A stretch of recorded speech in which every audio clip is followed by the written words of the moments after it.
Boş verin dertlerinizi, bu dünya her birimizin. Kucaklayın sevdiğinizi ölmeden önce.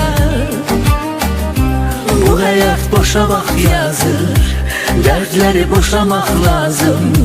Doya doya yaşamak lazım ölmeden önce. Boş verin dertlerinizi, bu dünya her birimizin. Kucaklayın sevdiğinizi ölmeden önce. Bu hayat boşa bak yazır, dertleri boşamak lazım. Doya doya yaşamak lazım ölmeden önce.